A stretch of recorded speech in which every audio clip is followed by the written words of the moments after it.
말씀 나누겠습니다. 오늘 말씀의 제목은 하나됨의 열망입니다.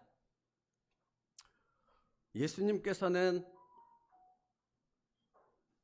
하나됨의 열망을 가지고 계셨습니다. 하나됨이란 무엇입니까? 하나님과 성도의 관계에서 아무 방해되는 것이 없는 것을 의미합니다. 마치 예수님과 하나님 사이에 아무런 방해의 요소가 없었던 그런 관계를 의미한다고요. 예수님의 열망은 바로 거기에 있었습니다. 예수님께서 하나님 앞에서 흠 없이 서 계셨던 것처럼 예수님은 우리가 예수 그리스도로 말미암아 그와 같이 하나됨의 엄청난 은혜라는 관계를 누리기 원하셨던 것입니다. 그래서 에베소서 1장 6절인데요. 이는 그가 사랑하시는 자 안에서 우리에게 거저 주시는 바 그의 은혜의 영광을 찬송하게 하려는 것이라. 여기서 말씀하는 은혜의 영광이란 무엇입니까? 예수님께서 누리셨던 바로 그 하나됨의 관계 속에서 하나님과 온전한, 완전한 연합의 관계를 누리는 것이 바로 은혜의 영광입니다. 그러니까 사실은 여러분 오늘 말씀은 매우 중요한데 다른 주 말씀도 다 중요하지만 우리가 그리스도인이라면 그리스도인으로 살아가는 삶 가운데 우리가 마땅히 반드시 경험하고 더 깊어져야 될 것이 있다는 것입니다. 그게 무엇이냐면 하나님이 아버지신데 그냥 아버지라고 부르는 것에서 끝나는 것이 아니라 내가 살아가는 삶 속에서 하나님이 아버지 되심의 그 깊은 완전한 관계를 우리의 삶 속에서 깨닫고 경험해 나가야 한다는 겁니다. 이게 그리스도인이니까요. 예수 그리스도의 십자가는 그것 때문에 시작된 것이니까요. 그러니까 여러분 예수님이 왜 십자가에서 죽으셔야만 했습니까? 왜 우리의 죄를 완전히 씻으셔야만 했습니까? 죄가 있으면 하나님과의 완전한 관계에 들어갈 수 없으니까요. 그래서 그 죄를 완전히 씻으심을 통해 우리가 살아가는 현재라는 이 오늘이라는 삶 속에서 하나님과의 관계를 누리는 건데 이 관계는 그냥 관계가 아니라 하나님의 완전하심에 근거한 관계라는 겁니다. 이건 이해를 얘기하는 것이 아니에요. 이해했느냐? 아니요. 당신이 당신의 삶 속에서 예수 그리스도로 말미암아 하나님이 아버지라는 사실의 그 관계를 정말로 누리고 있느냐? 여기에 있다고요. 누리십니까? 그래서 그가 사랑하시는 자 안에서 그의 은혜의 영광을 찬송하게 하려는 것이라 라고 말씀하고 있는 겁니다. 그러니까 이것은 어떤 비유로도 설명할 수 없어요. 하나님 아버지와의 완전한 관계는 예수 그리스도를 통해서만 알 수 있는 관계예요. 여러분 예수님의 말씀을 보시라고요. 예수님께서 보여주신 그 사복음서에 나타나는 그 삶을 보시라고요. 예수님께서 보여주신 것은 하나님 아버지와 예수님이 완전한 관계성 속에서 그의 공생애의 삶을 사셨다라는 것에 그 초점이 있는 겁니다.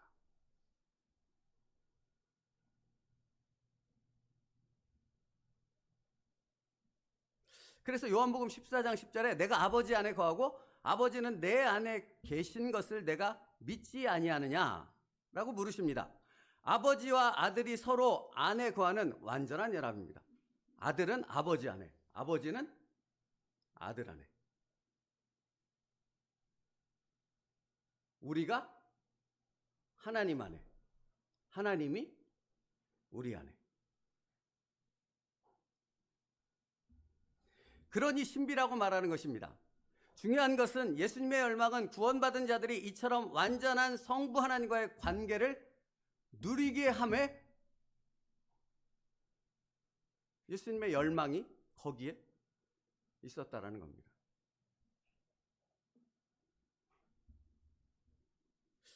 여러분 그러니까 이 관계는 내가 원한다고 해서 맺어질 수 있는 관계가 아니죠. 십자가를 통해서만 맺을 수 있는 관계입니다. 십자가가 아니면 내가 아무리 원해도 맺을 수 없어요.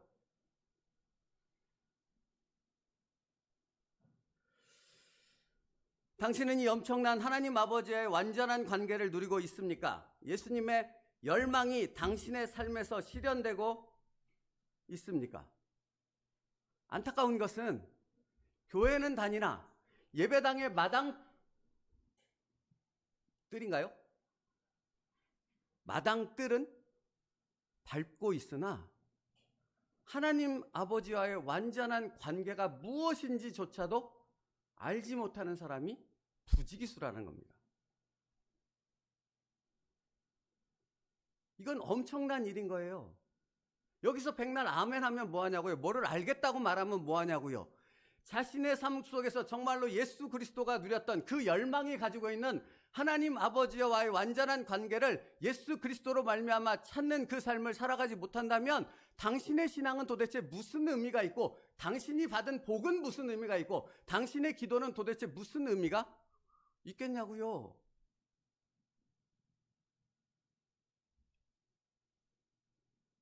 예수님은 이 엄청난 관계에 대해서 이렇게 설명합니다. 그날에는 너희가 아무것도 내게 묻지 아니하리라.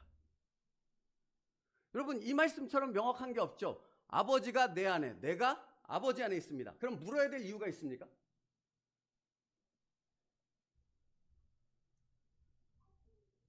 그러니까 여러분, 그리스도인이라면 해를 더할수록, 여러분의 나이의 숫자가 높아지면 높아질수록 아버지와의 이 완전한 관계가 어떻게 더 신실해지는가를 당신의 삶 속에서 깨달아야 한다고요. 경험해야 한다고요. 이건 10년이 지나도 20년이 지나도 집사를 달고 장로를 달고 목사라는 신분을 갖고 있어도 그 관계가 깊어지지 않고 똑같은 상태에 있다면 아무것도 모르는 사람이라고요. 그래서 그날에 너희가 아무것도 내게 묻지 아니하리라, 이렇게 설명하시는 예수님께서 계속해서 이어서 이렇게 말씀합니다. 너희가 무엇이든지 아버지께 구하는 것을 내 이름으로 주시리라. 자, 여기서 이렇게 기억해야 될 포인트는 너희가 내 이름으로 구하는 것입니다. 내 이름은 누구입니까? 예수님입니다. 내 이름 아니고. 내 이름으로 구하는 것은 무엇이든지 주시리라. 누가? 아버지께서. 그러니까 여러분, 이게 정말 수천 번 얘기해도 더 반복해야 된다는 생각이 드는 것인데, 기도는 당신의 뜻이 이루어지는 응답에 있지 않습니다. 그럼 뭐예요? 왜 기도해야 됩니까? 내가 원하는 내 뜻을, 내 소원을 이루지 못하는데, 기도는 그 기도를 통해서 당신이 하나님 아버지와 하나 되는 관계에 있다라는 것을 깨닫는 것에 그 목적이 있다고요. 아시냐고요? 그것을 위해 기도하시냐고요? 그러니까 여러분, 놀라운 것은 뭔지 아십니까? 이 믿음 안에 있으면 기도했는데 내 뜻대로 안 돼. 기도했는데 내가 원하는 것에 반대의 결과가 나왔어. 근데 그게 할렐루야 아멘이 되어지죠. 왜 그렇습니까? 하나님의 뜻을, 나를 향한 하나님의 뜻을 깨닫게 되었거든요. 이거보다 더 큰 은혜와 복이 없는 겁니다.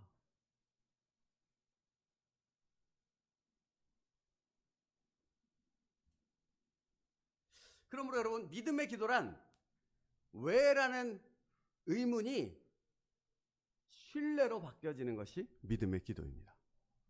왜? 하나님, 왜 이 고난을, 왜 이 엄청난 환난을, 왜 이 훈련을, 왜 나에게 이런 시련을 주십니까? 라는 것으로 기도하러 나와요. 그런데 하나님 아버지께 믿음으로 기도를 드렸더니 내 마음에 차는 것은 그 왜라는 부분에 내가 원하는 답을 얻어서가 아니라 그 왜라는 부분 속에 그것을 뛰어넘는, 그거보다도 훨씬 더 크신 전능하신 하나님이 내 모든 삶을 붙잡고 계시구나. 이 신뢰로 나아가게 되는 것이 믿음의 기도라고요. 기도의 목적은 거기 있다고요. 당신이 원하는 것을 얻는 것에 있지 않고.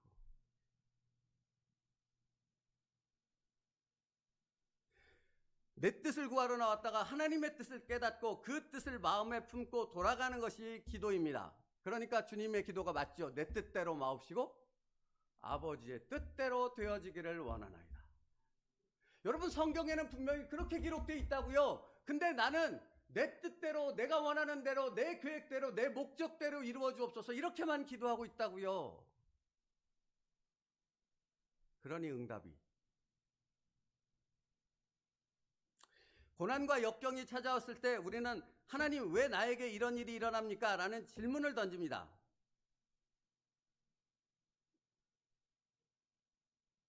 거기에 하나님이 그래, 너에게 고난을 준 이유는, 환난을 준 이유는 이러이러해 라고 그렇게 가르쳐 주시던가요?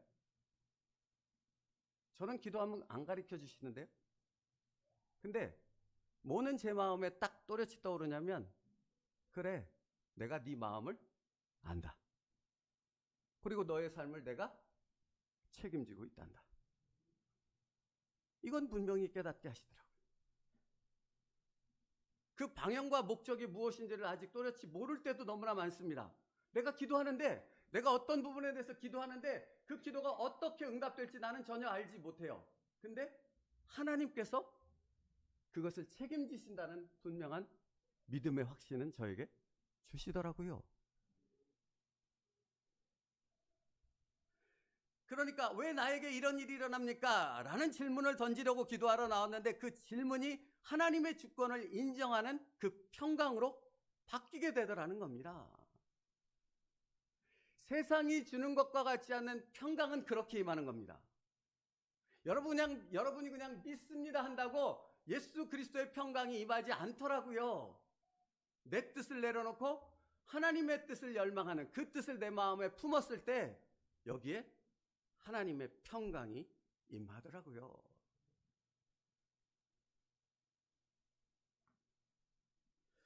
그러니까 믿음의 기도를 통해 계속해서 하나님을 만나면 문제 자체의 해결보다 하나님께서 함께 계시다는 그 상태에 대한 기쁨으로 하나님을 찬양하게 되는 것입니다. 그때는 아무것도 묻지 않습니다. 예수님 말씀처럼. 왠지 아십니까? 아무것도 묻지 않는 이유는 물을 게 없어서가 아니에요. 여기 수없이 떠오르는 질문이 없어서가 아니라고요. 내 뜻이 아니라 하나님의 뜻을 내가 받기로 결단했기 때문입니다. 거긴 질문이 없죠. 그러나 여러분, 내 생각과 욕심이 살아있을 때는 끊임없이 하나님의 인도하심에 대한 의문과 갈등, 질문이 생깁니다.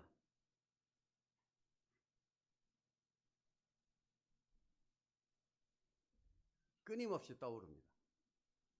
기도원 가서 3박 4일 금식하며 기도해도 의문이 떠나지 않습니다. 여러분, 저는 제 신앙생활의 한 3분의 2는 기도원에서 살았습니다. 그러니까 저녁 때도 올라오고 금요일 날도 올라오고 토요일 날도 올라오고 등등등, 하늘산 기도원 아시잖아요. 날마다 올라갔습니다. 근데 거기서 기도할 때는 뭔가를 얻은 것 같아요. 근데 돌아서서 내려오는 순간 그 뭔가를 얻었다고 생각했던 그 부분은 싹 사라져요. 왠지 아십니까? 거기에 중심은 내 뜻에 있거든요.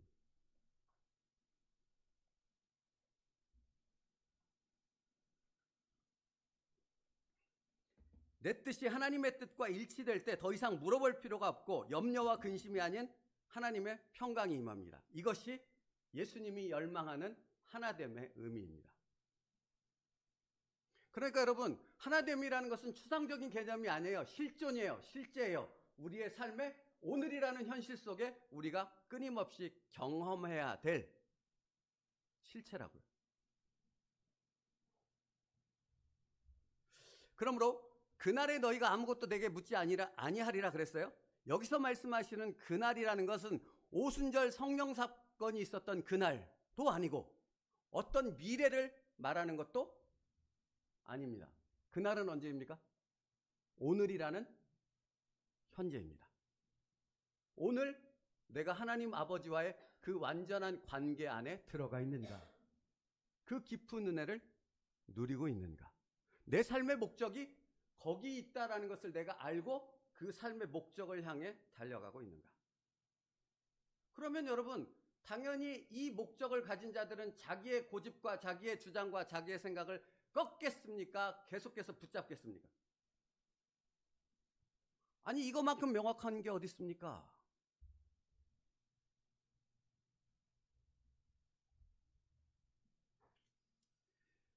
그러므로 여러분, 신앙생활이란 열심히 봉사하고 헌금해서 복받고 성공하고 부러움을 받는 자리에 이르는 것이 목적이 아닙니다. 신앙생활은 끊임없이 하나님을 아는 것에 있습니다.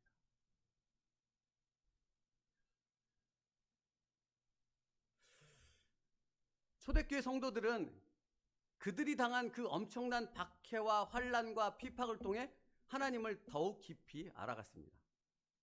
여러분, 누가 환난과 박해를 받기 원합니까? 누가 근심과 염려거리가 내 앞에 있기를 원하는 사람이 누가 있겠습니까? 그런데 진짜 신앙을 가진 사람, 진짜 예수 그리스도의 보혈의 피가 그 영혼에 있는 사람은 고난을 통해 하나님을 깨닫는 그 깊은 은혜를 누립니다. 초대교회 성도들이 그랬다고요.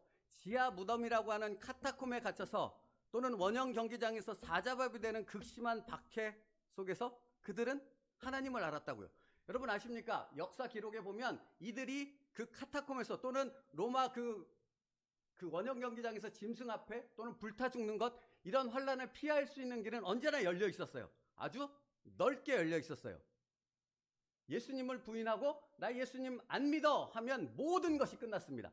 재산도 신분도 다 회복이 되고 자기가 원하는 이 땅의 삶을 누릴 수 있었다고요. 근데 여러분 아십니까? 그 카타콤의 엄청난 그 지하 동굴을 거기서 평생 살다가 자녀까지 거기서 살게 하다가 다 죽었습니다. 뭐가 있었던 거죠? 하나님과의 완전한 관계의 기쁨과 은혜가 무엇인지를 그들은 그들의 삶 속에서 체험했던 것이죠.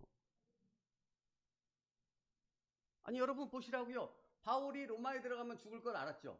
베드로가 로마로 다시 들어가면 죽는다는 것 알았죠. 그들이 들어갔습니까? 안 들어갔습니까?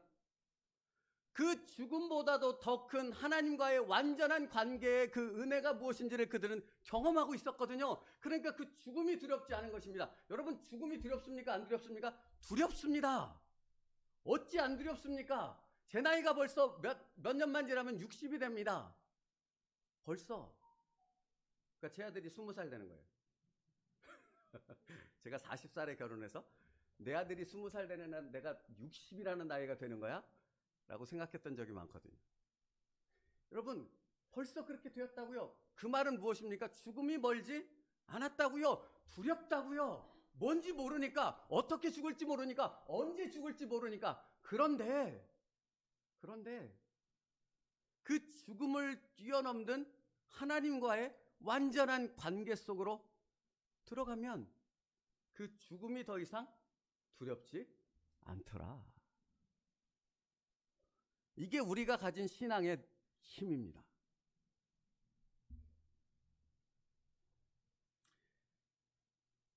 그러므로 여러분 어떤 사람이 이렇게 얘기하면 이렇게 묻더라고요. 왜 기도해야 합니까? 내 뜻이 아니라 하나님의 뜻만 이루어질 것이라면 우리의 기도가 왜 필요합니까? 어차피 하나님 마음대로 하나님 뜻대로 하나님 계획대로 이루어질 거 아닙니까? 근데 이거 참 우매한 질문이죠. 왜 기도해야 합니까? 기도할 때 하나님과의 완전한 관계가 시작되니까, 그것을 경험하게 되어지니까, 기도하지 않으면 그게 뭔지를 모른다고요. 그래서 기도하라고 말씀하신 겁니다. 그러니까 여러분 쉬지 말고 기도하라고 하시죠. 그 쉬지 말고 기도하라는 것의 목적은 야 일도 하지 말고 다른 생각하지 말고 무조건 기도해 할렐루야 아멘 아멘 막 이러면서 기도해 이 얘기입니까? 아니죠. 하나님과의 그 완전한 관계의 기쁨을 놓치지 말고 끊임없이 그 은혜 아래 살아가는 삶을 살아. 그것이 가장 중요하니까. 그것이 곧 영생의 기쁨이니까.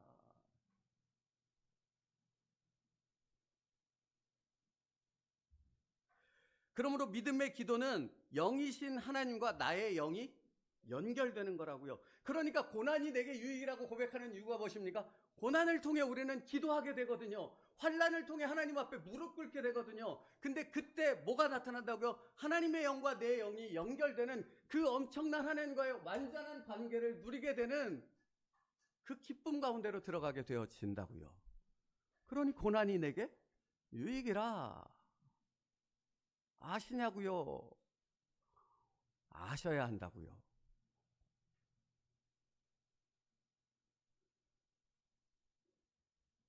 그래서 그렇게 하나님과 연결되기 때문에 주님께서 너희가 무엇이든지 아버지께 구하는 것을 내 이름으로 주시리라.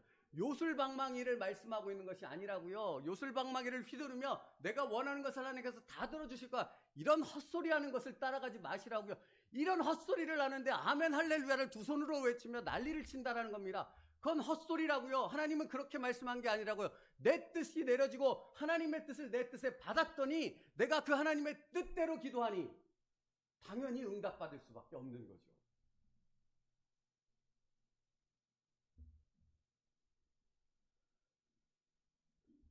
하나됨은 실제이며 실체이며 실존입니다. 우리 삶의 현실에서 날마다 경험되어야 할 우리 신앙의 본질이라고요.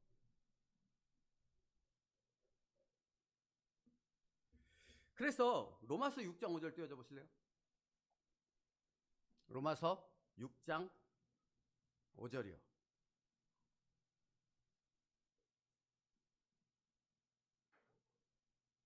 제가 읽어드리겠습니다. 만일 우리가 그의 죽으심과 같은 모양으로 연합한 자가 되었으면 또한 그의 부활과 같은 모양으로 연합한 자도 되리라. 죽으심과 같이 연합한 자는 부활과 같이 부활의 영광으로도 연합하리라 말씀하세요. 죽음을 통해 하나님과 연합할 수 있는 자가 되었다면 부활은 하나님과의 완전한 연합이라는 그 엄청난 신비를 매일매일 자신의 삶 속에서 누리게 되어지는 자가 된다. 이 말이라고요. 십자가에서 예수님과 함께 죽으셨습니까? 당신의 죄가 예수님의 피로 말미암아 깨끗이 씻겨졌습니까? 그렇다면 그것은 거기서 멈추지 않는다고요. 당신의 삶 속에서 그 부활, 십자가의 보혈의 능력이 부활의 예수님과 완전한 연합으로 들어가게 하는 그 은혜로 당신을 이끈다고요. 그게 진짜라고요. 그게 아니면 다 가짜라고요.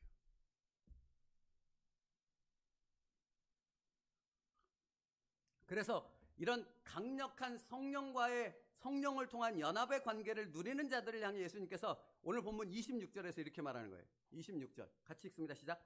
그날에는 너희가 내 이름으로 구할 것이요 내가 너희를 위하여 아버지께 구하겠다 하는 말이 아니니. 여러분, 하나님께로 나아가 하나님과 연합하는 사람이라면 하나됨의 그 기쁨의 은혜를 누린다라는 것입니다. 근데 구약시대에는 중재자가 필요했다고요. 제사장 아시죠? 제사를 드리는데 자기가 마음대로 못 드려요. 제물을 갖고 가서 제사장에게 보이고 그 과정들을 밟은 다음에 그때 드릴 수 있다고요. 중재자가 필요했다고요.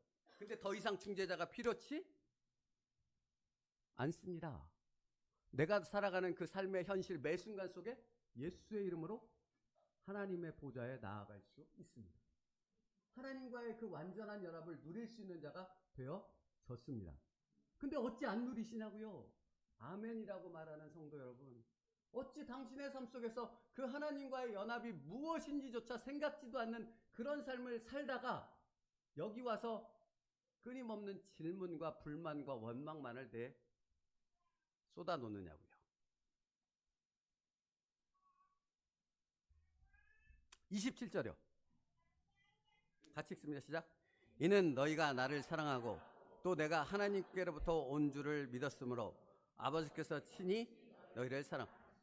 내가 하나님께로부터 온 줄을 믿었으므로 전적 신뢰의 관계를 의미해요. 그렇다면 내가 하나님께로부터 온 줄을 믿었으므로 아버지께서 친히 너희를 사랑하십니다. 로 나가잖아요. 아버지께서 친히 내가 중재자 없이 아버지께로 직접 나아가 그분과의 완전한 관계를 누릴 수 있는 자가 되어졌다입니다.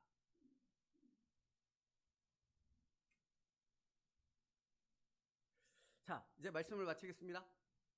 그러므로 하나됨의 완전한 그 관계는 어떻게 시작되고 누릴 수 있는가? 이것에 대한 얘기를 말씀드리고 말씀 마칠게요. 그건 되게 간단합니다. 예수님께서 되게 간단하게 말씀하셨어요. 뭐라고 하셨습니까?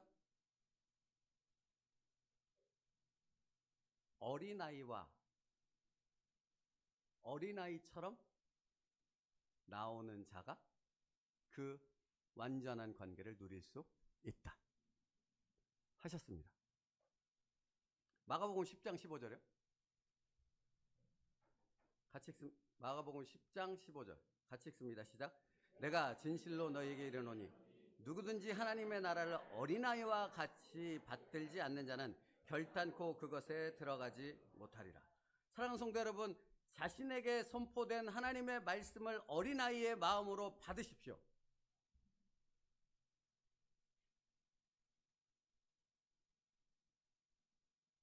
루아에게 제가 쓴 약초를 준다 해도 쟤는 일단 먹겠죠. 써서 뱉고 승질을 내더라도 일단 먹죠. 그죠? 여러분, 어린아이와 같은 마음이 그거라고요. 하나님이 전능하시잖아요. 그분 전지하시잖아요. 믿으십니까? 아니, 그러니까 그분이 줄 때 당장은 쓸 수 있어요. 쉴 수 있어요. 입에서 내뱉고 싶을 만큼 거부감을 느낄 수 있다고요. 명확히. 근데 이걸 주시는 하나님은 나를 위한 것이겠습니까? 하나님을 위한 것이겠습니까? 그렇죠. 그분은 전능하시다니까요. 그리고 또 하나, 사랑하는 성도 여러분, 도대체 어떤 말씀을 믿어야 돼요? 이 세상에 유튜브를 통해서, 인터넷을 통해서 수없이 선포되는 정말 5만 가지 말씀들이 수없이 쏟아지는데 내가 거기서 어떤 말씀을 믿어야 됩니까? 이 질문이 나오십니까? 이 질문에 대한 것이 있으십니까? 거기에 대한 대답은 확실해요. 여러분 안에 누가 계십니까? 성령 하나님이 계십니다. 그분 또한 완전하시고 전능하신 분 아니십니까? 내가 그분께 나를 의탁한다면 그분이 어찌 방관하겠습니까? 내가 어리석은 말씀을 쫓아가도록 어찌 그분이 놔두시겠습니까? 깨닫게 하시겠죠. 이끄시겠죠. 완전하신 그 관계 속으로 들어갈 수 있는 전능하신 하나님의 말씀이 무엇인가를 나로 알게 하고 그 관계 속으로 들어가도록 나를 인도하시지 않겠습니까? 그분은 지금도 전능하시답니다. 그럼 뭘 두려워하시라고요?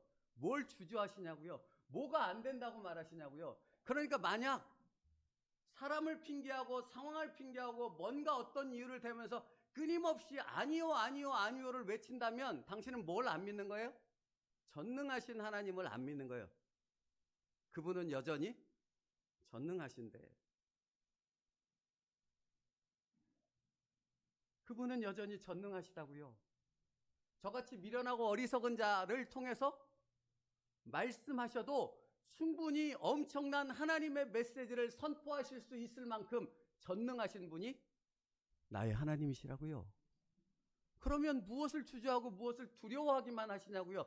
무엇을 걱정하기만 하시냐고요? 전능하신 하나님 앞에 나를 온전히 의탁하시라고요.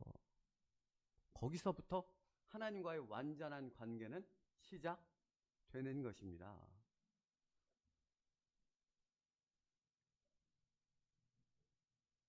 그래서 마태복음 6장 말씀 띄워줘 보실래요? 그래서 이렇게 말씀하셨던 거예요. 마태복음 6장 31절과 33절 말씀 같이 읽겠습니다. 시작. 그러므로 염려하여 이르기를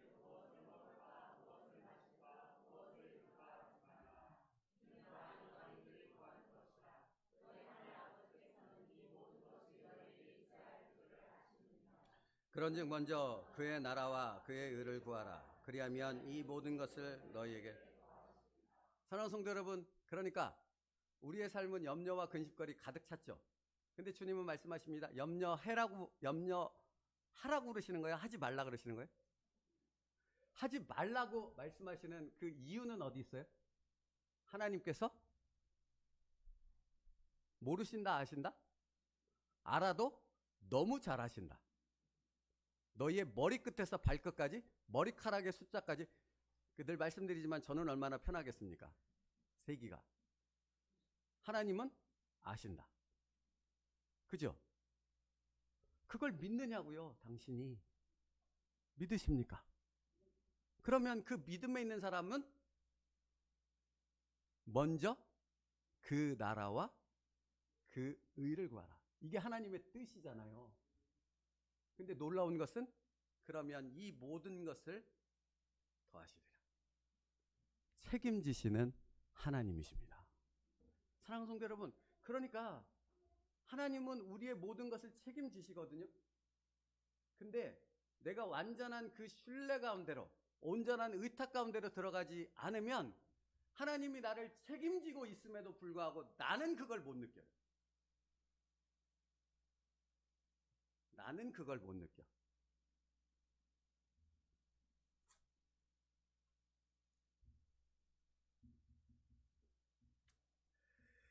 그래서 요한복음 14장 20절 21절 말씀 같이 읽겠습니다. 14장 20절 21절 말씀 시작.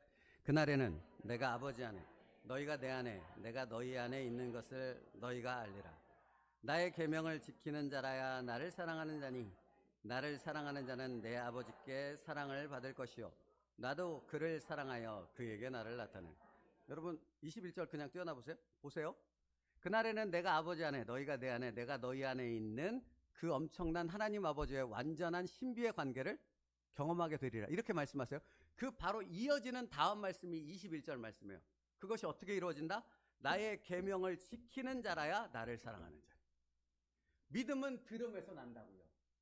그 말씀에 나를 온전히 의탁하는 그 순종, 다시 말하면 요단강의 첫걸음을 내딛는 그것이 연속이 되어질 때 하나님과의 완전한 그 신뢰의 관계를 더 깊이 경험하는 하나님의 자녀가 되어질 수 있다고요. 그때 뭐라고 말씀하십니까? 나도 그를 사랑하여 그에게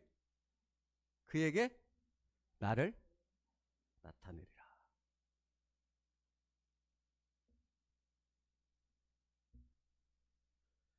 말씀 마치겠습니다. 이것이 예수님의 열망이었습니다.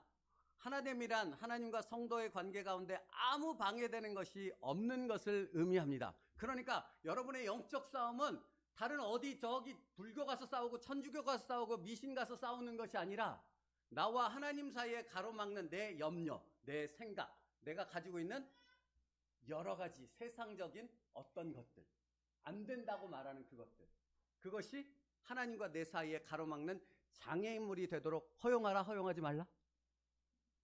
허용하지 말라. 이것을 하나님이 제거해 주시지 않는다고요, 여러분.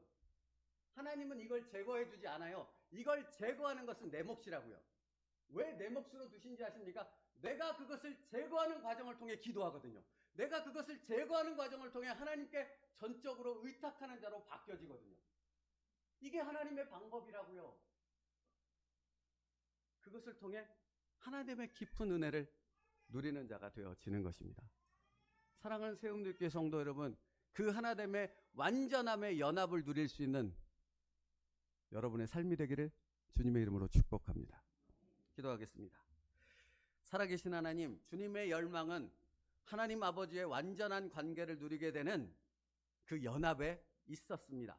아버지 하나님, 우리가 그것을 제대로 알게 하여 주시옵고 그것을 우리의 삶 속에서 제대로 경험하는 진짜 믿음의 그리스도인들 되게 하여 주시옵소서. 그러므로 우리의 기도는 내 뜻이 아니라 하나님의 뜻을 깨닫고 그 하나님의 뜻을 붙잡음으로 한없는 신뢰의 깊은 관계로 들어가는 것에 있습니다.